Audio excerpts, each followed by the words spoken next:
Hello मेरे प्यारे दोस्तों। यह कहानी मन्नत एक अधूरी ख्वाहिश भाग 21 है। उम्मीद करती हूँ कि आपको मेरी कहानी पसंद आ रही होगी। चलिए हम इस कहानी में आगे बढ़ते हैं। पिछले भाग में हमने देखा कि कुछ अज्ञात नकाबपोश मॉल के अंदर दाखिल हो जाते हैं। उन्होंने काले कपड़े पहने हुए थे और उनके चेहरे भी ढके हुए थे, बस उनकी आंखें ही नजर आ रही थी।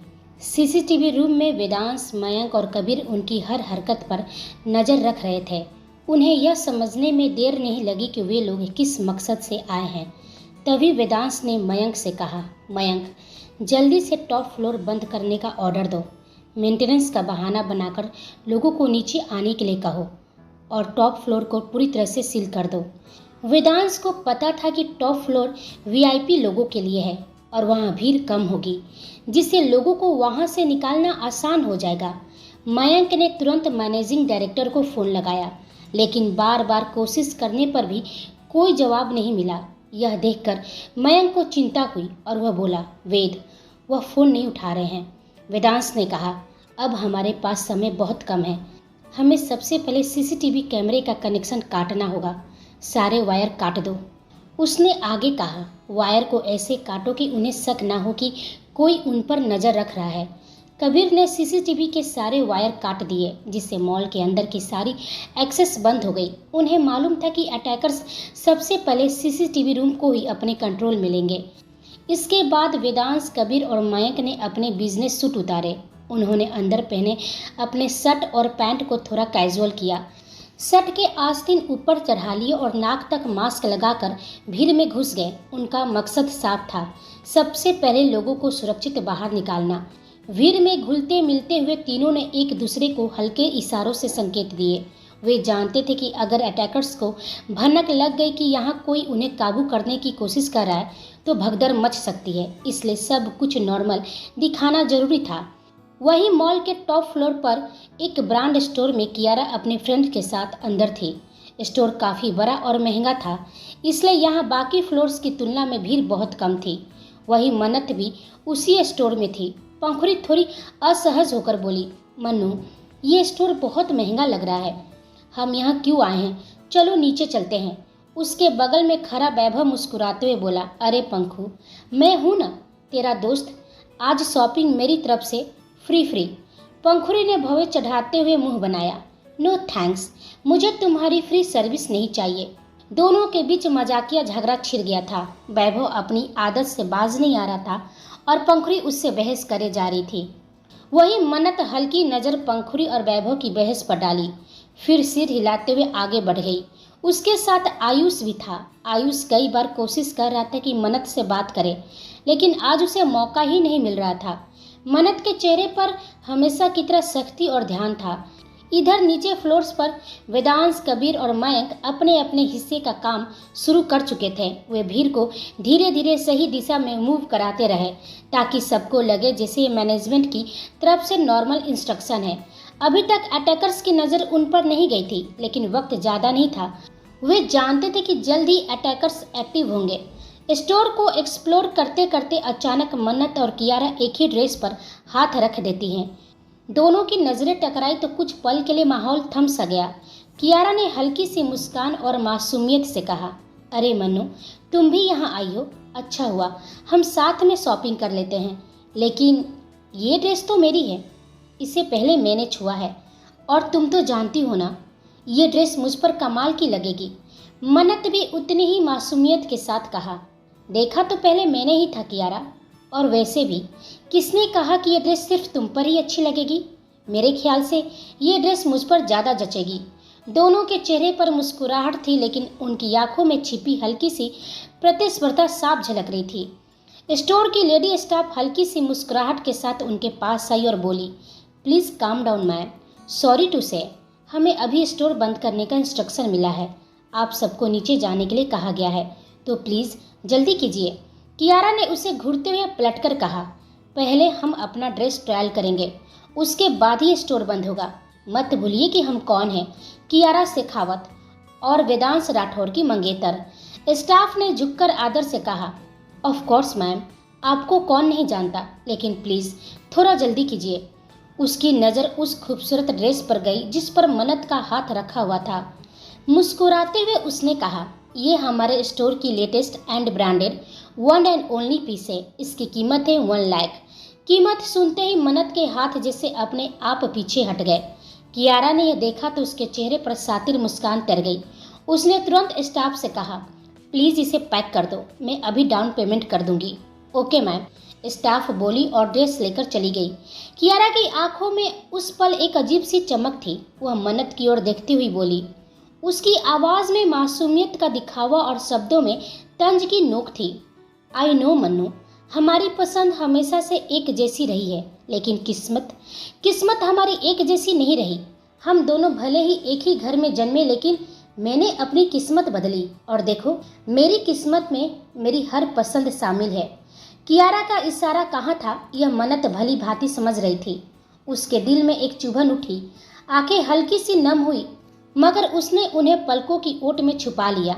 मन्नत ने गहरी सांस लेते हुए कहा, नहीं कियारा, तुमने अपनी किस्मत नहीं बदली, बल्कि तुमने मुझसे मेरी किस्मत छीनी है। असल में गलती मेरी ही थी। मेरी बेवकूफ़ियों की वजह से मैंने अपनी किस्मत और बहुत कुछ तुम्हें सौंप दिया, यह सोचकर कि तुम मेरी बहन हो, लेकिन अब नहीं। वो हल्के से मुस्कुराई और उसी ड्रेस की ओर इशारा करते हुए बोली, ये ड्रेस भी तुम्हें मैं खैरात में दे रही हूँ, रख लो। वैसे ही जैसे बास्केटबॉल स्टेट चैंपियनशिप की जीत तुम्हें खैरात में मिली थी। यह सुनते ही कियारा के चेहरे का रंग उड़ गया। उसके हाथ पांव ठंडे पड़ने लगे। उसने हकलाते हुए कहा, क्या क्या क्या मतलब है तुम्हारा? कहना क्या चाहती हो? कियारा ने घबराकर चारों ओर नजरें दौड़ाई। उसे डर था कि कहीं किसी ने उनकी बातें सुन तो नहीं ली, लेकिन राहत की सांस लेते हुए उसने देखा कोई आसपास नहीं था। सभी अपने में बिजी थे। तभी मन्नत ने अपने दोनों हाथ सीने पर बांध लिए और धीमे स्वर में बोली, रिलैक्स कियारा, कोई नहीं सुन रहा है हमारी बातें। वह धीरे धीरे उसके करीब आई और उसकी आंखों में सीधी नजर डालते हुए फुसफुसाई, मुझे सब मालूम है। तुमने और तुम्हारी 2 चमचियाँ अमृता और सहानी ने मिलकर मेरे जूतों के साथ छेड़खानी की थी। याद है? लास्ट मोमेंट पर मेरे जूते ने मुझे धोखा दिया और तुमने उसी मौके का फायदा उठाया। मन्नत की आंखों में सच्चाई और गुस्से की चमक थी। और भी बहुत कुछ है कियारा, जो मैं जानती हूँ कि तुमने मेरे साथ क्या क्या किया है। कियारा ने जबरदस्ती अपने चेहरे पर मुस्कान लाने की कोशिश की, मगर उसकी आंखों की घबराहट छिप न सकी। उसने अपने बालों की लट को कान के पीछे करते हुए कहा, ओह प्लीज मन्नू, तुम भी ना, हर हार का इल्जाम दूसरे पर लगाना तुम्हारी पुरानी आदत है। कभी सोचा है शायद तुम उतनी काबिल ही नहीं हो जितना खुद को समझती हो? वह थोड़ा और पास आई और फुसफुसाकर बोली, और जहाँ तक तुम्हारे जूतों की कहानी है, सबको ये झूठी कहानी मत सुनाना, वरना लोग यही सोचेंगे कि मन्नत हमेशा हारने के लिए बहाने ढूंढती है। कियारा ने अपनी उंगली से मन्नत की ड्रेस को हल्के से छुआ और तंज कसते हुए मुस्कुराई। तुमने कहा ना कि तुमने अपनी बेवकूफ़ी में सब कुछ मुझे सौंप दिया, तो शुक्रिया, क्योंकि तुम्हारी बेवकूफ़ियों ने ही मेरी ज़िंदगी बनाई है और वेद को भी मेरे करीब लाई है। और हाँ, मैं अपनी किस्मत खुद लिखती हूँ। उसकी आवाज़ में आत्मविश्वास था, लेकिन पसीने की हल्की बूंदें उसके माथे पर चमक रही थी, जिसे मन्नत साफ महसूस कर रही थी। इधर सारे फ्लोर अब लगभग खाली हो चुका था, लेकिन फिर भी लोगों की संख्या अच्छी खासी थी। और वहीं जैसे ही अटैकर्स सीसीटीवी रूम में पहुंचे, वे सारा माजरा समझ गए। वे मॉल के अंदर नजरें दौड़ाए, गुस्से से दांत पीसते हुए ऊपर की हलचल को नोटिस किया। उनकी नजरें तुरंत ऊपर की ओर उठी। एक दूसरे को हल्के इशारे करते हुए वो फुर्ती से टॉप फ्लोर की ओर बढ़े। उन्हें समझ आ गया था कि अगर अभी वहां नहीं पहुंचे तो पूरा कंट्रोल उनके हाथ से निकल सकता है।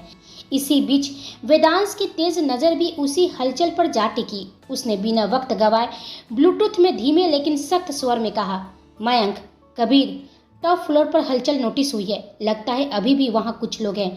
वे लोग मूव कर रहे हैं। कबीर की आवाज़ कानों में गूंजी, कॉपी दैट।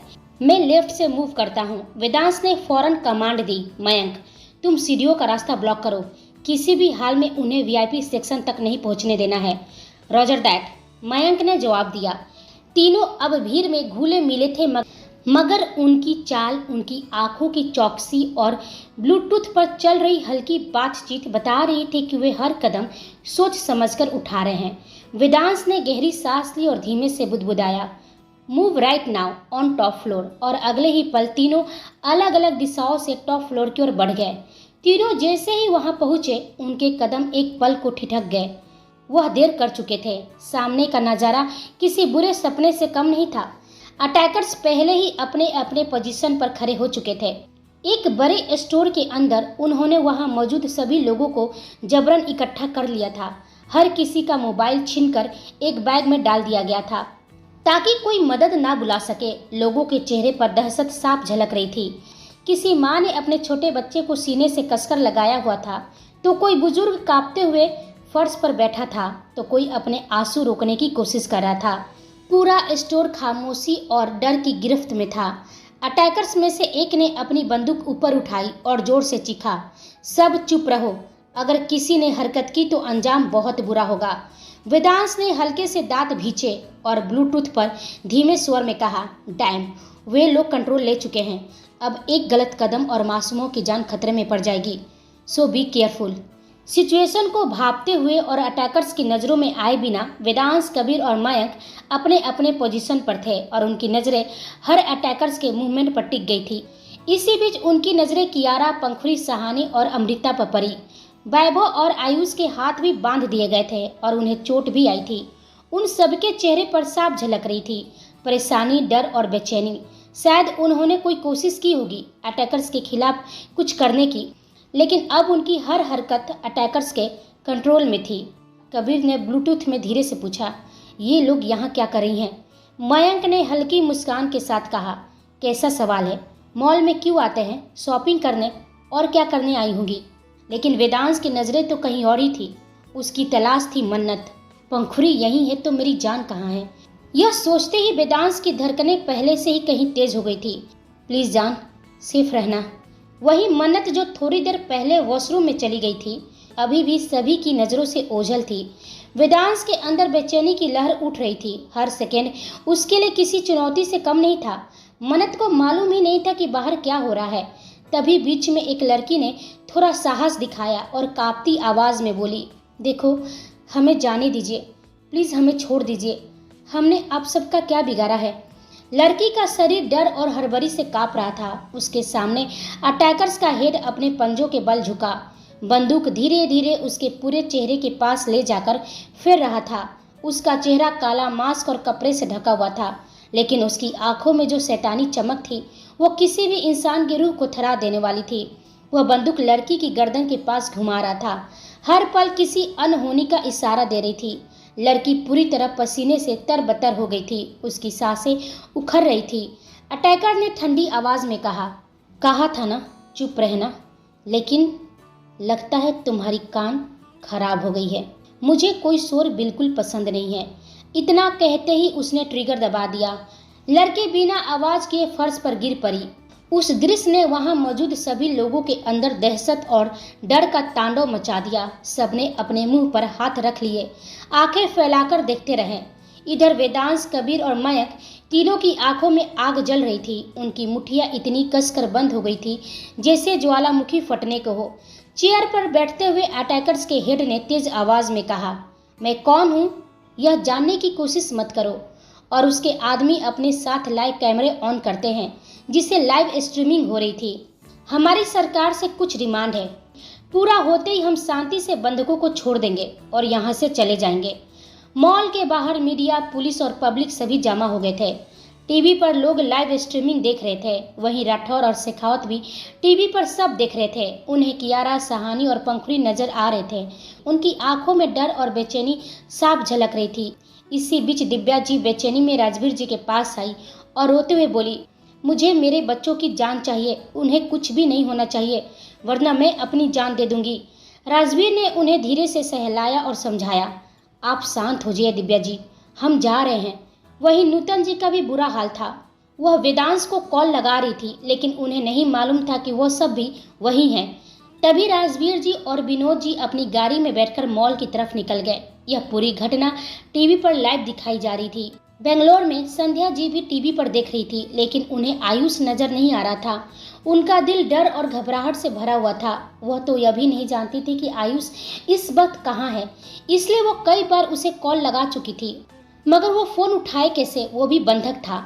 बार बार आयुष की सलामती के लिए संध्या जी भगवान से प्रार्थना करी थी। 1 घंटे गुजर गए थे, लेकिन अटैकर्स ने अभी तक कोई सरकार से डिमांड नहीं रखी थी। यह देखकर मॉल के अंदर और बाहर मौजूद सभी लोग हैरानी और बेचैनी में थे, लेकिन वेदांश को सब समझ में आ गया था। अटैकर्स झूठ बोल रहे थे, उनका असली मकसद कुछ और ही था।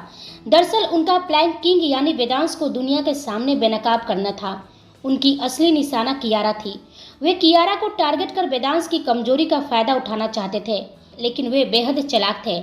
उन्हें जानबूझकर झूठी डिमांड का बहाना बनाया ताकि जनता और सरकार को उलझाया जा सके और उन्हें समय मिल सके। उनका मानना था वेदांश राठौर अपनी गर्लफ्रेंड को बचाने यहाँ जरूर आएगा।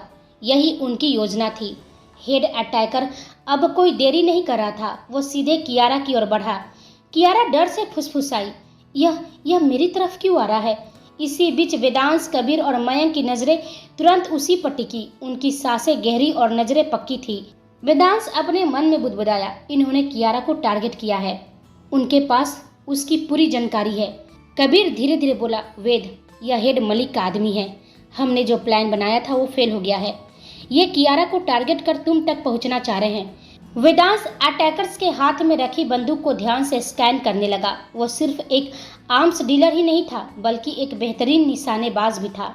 उसकी नज़र बस बंदूक पर पड़ते ही बता सकती थी इसकी रेंज कितनी है, कैपेसिटी कितनी है और यह कितनी दूर से किसी टारगेट को मार सकती है।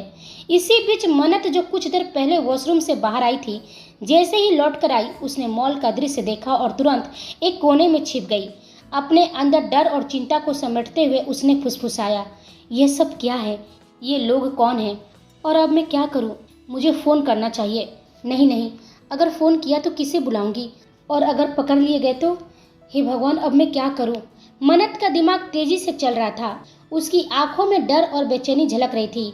अटैकर्स का हेड कियारा के पास आया, उसके बाजू को पकड़ लिया और कैमरे के सामने उसके गर्दन पर चाकू रख दिया। यह देख सभी के चेहरे पर दहशत फैल गई।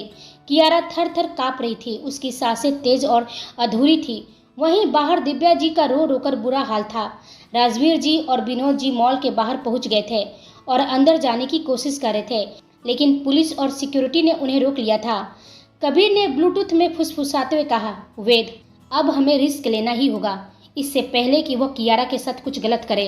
इधर मन्नत भी सिचुएशन को देख बेचैन थी। उसका दिल तेजी से धड़क रहा था। ये लोग कियारा को क्यों टारगेट कर रहे हैं? सोच मनु, कुछ सोच। भले वो कितनी भी बुरी हो, है तो तेरी बहन, ऐसे तो उसे मरने नहीं दे सकती। कुछ तो दिमाग लगा। यदि इस सिचुएशन में आलिया होती तो क्या करती?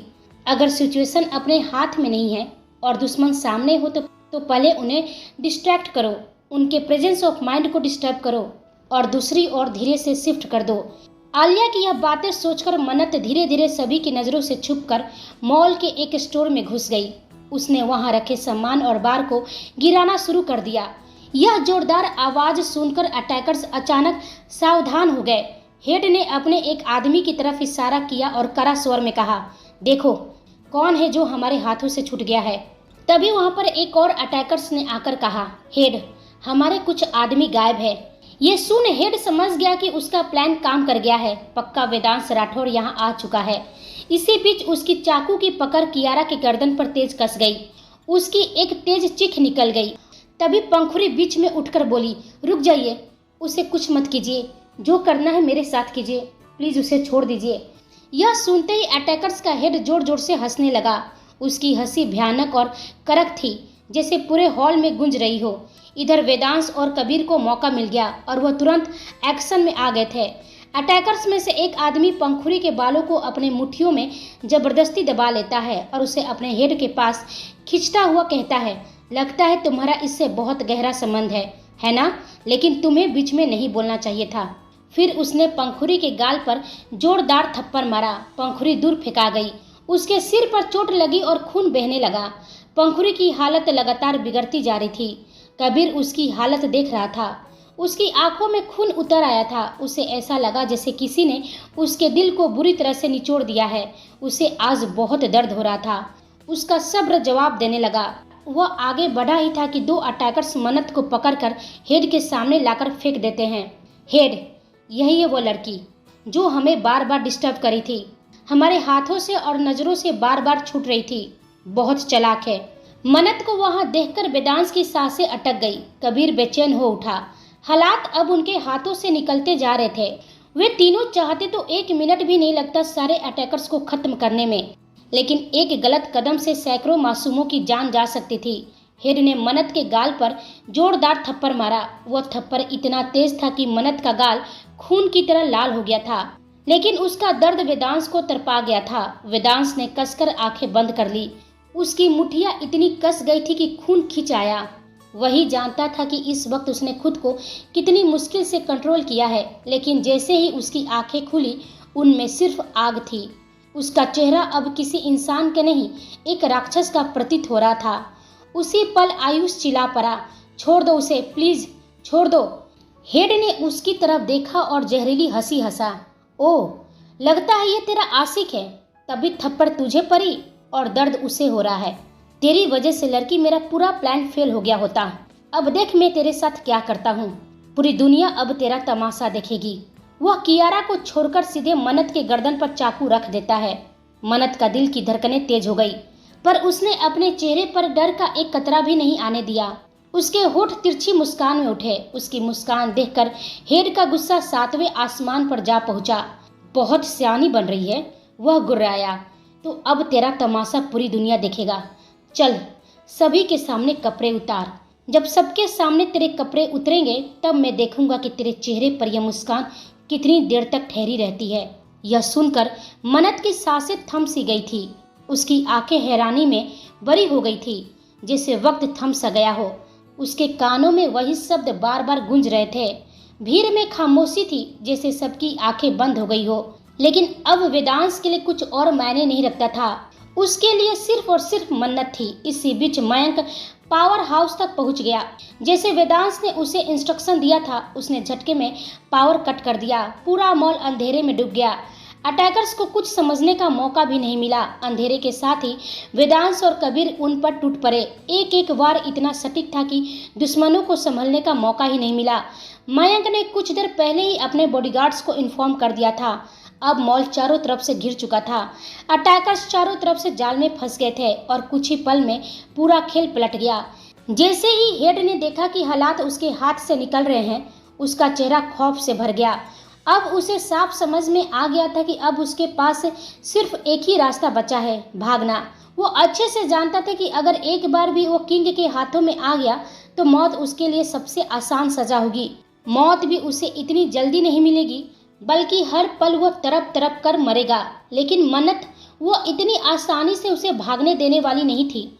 जैसे ही हेड पीछे हटने लगा, मन्नत ने अपनी हिम्मत जुटाकर उसका रास्ता रोक लिया। तू कहीं नहीं जाएगा। उसकी आवाज कांपते हुए भी मजबूत थी। हेड की आंखों में खून उतर आया। उसने गुर्राते हुए कहा, हट जा मेरे रास्ते से लड़की, वरना तेरी लाश यहीं गिरेगी। लेकिन मन्नत ने पीछे हटने की बजाय और कदम आगे बढ़ा लिए। यह देखकर हेड के चेहरे पर गुस्सा झलकने लगा। अचानक दोनों के बीच जोरदार झड़प शुरू हो गई। हेड कद काठी और ताकत में कहीं ज्यादा बड़ा और मजबूत था, जबकि मन्नत उसके सामने एक नाजुक बच्ची जैसी लग रही थी। फिर भी उसकी आंखों में निडरता और हिम्मत की चमक थी। वह पूरी ताकत से उसके वार रोकने की कोशिश करती रही, पर हेड का एक जोरदार धक्का उसे दीवार से टकरा देता है। मन्नत का सिर चोटिल हो गया और उसके माथे से खून बहने लगा। वह लड़खड़ाकर जमीन पर गिर गई, लेकिन उसकी आंखें अब भी बंद होने को रेडी नहीं थी। कबीर और वेदांश एक साथ चिल्लाए। दोनों उसकी तरफ दौड़ पड़े। उसी वक्त बॉडीगार्ड्स ने हेड को पकड़कर घुटने पर गिरा दिया। बाकी बचे अटैकर्स को भी चारों तरफ से घेरकर बंधक बना लिया गया था। मॉल अब पूरी तरह से वेदांश के कंट्रोल में था। वेदांश घुटने के बल मन्नत के पास बैठा। उसकी हालत देखकर उसका कलेजा कांप गया। माथे से खून बह रहा था, होठ सूख चुके थे। वह बुदबुदाया, जान जान प्लीज आंखें खोलो, मुझसे कुछ कहो। उसने बिना वक्त गवाए उसे अपनी गोद में उठा लिया। उसका चेहरा उसकी छाती पर टिका था और वेदांश की आंखें दर्द से भरी हुई थी। मैं तुम्हें कुछ होने नहीं दूंगा जान, सुन रही हो ना? बस थोड़ी हिम्मत रखो, तुम्हारा वीर तुम्हें बचा लेगा। फिर वो कबीर से कहा, कबीर तुम पंखुड़ी को संभालो। कबीर पंखुड़ी को संभाला। उसकी भी हालत नाजुक थी। खून से लथपथ पंखुड़ी की धड़कन कमजोर पड़ रही थी। कबीर की आंखों में गुस्से और दर्द का सैलाब था। कुछ नहीं होगा तुम्हें पंखु, मैं हूँ तुम्हारे साथ। दोनों तेजी से आगे बढ़े, लेकिन उन्होंने सामने से जाने का रिस्क नहीं लिया। वे मॉल के सर्विस एंट्रेंस की ओर दौड़े, जहां उनका इमरजेंसी प्लान पहले से ही एक्टिवेट था। जैसे ही वो बाहर निकले, वहां पहले से ही एक एम्बुलेंस खड़ी थी। सायरन बंद, लाइट्स ऑफ, ताकि किसी को शक न हो। वेदांश ने मयंक की तरफ देखा और कड़क आवाज में कहा, मयंक इन्हें तुरंत हॉस्पिटल ले जाओ। और सुनो, ये बात किसी भी कीमत पर बाहर नहीं जानी चाहिए, न मीडिया तक न पब्लिक तक। किसी को भनक भी लगी तो हालात बिगड़ जाएंगे, समझे? मयंक ने सिर हिलाया। Yes boss. उसने इशारा किया और बॉडीगार्ड्स ने दोनों लड़कियों को एम्बुलेंस के अंदर सुरक्षित पहुंचा दिया। वेदांश और कबीर एक पल के लिए दरवाजे पर रुके। मन्नत और पंखुड़ी की हालत देखकर दोनों की आंखें सर्द हो गई थी। फिर दोनों वहां से निकल गए। राठौर और शेखावत परिवार हॉस्पिटल पहुंच चुके थे। कियारा दिव्या जी और राजवीर जी के गले लगकर फुट फुट कर रो रही थी। वहीं दिव्या जी का भी रो रो कर बुरा हाल था, जबकि राजवीर जी अपनी बेटी को दिलासा देने की कोशिश कर रहे थे। केशव जी तो जैसे पत्थर की मूर्ति बन गए थे। आज उनकी दोनों बच्चियां मन्नत और पंखुड़ी आईसीयू के अंदर जिंदगी और मौत से जूझ रही थी। वहीं सहानी भी नूतन जी के सीने से लगी हुई थी। आंखों में सिर्फ डर और बेचैनी थी।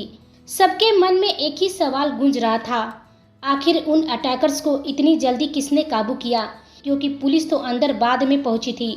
असलियत यह थी कि जो जिंदा अटैकर्स बचे थे, उन्हें वेदांश के बॉडीगार्ड्स बड़ी सफाई से अपने साथ ले गए थे।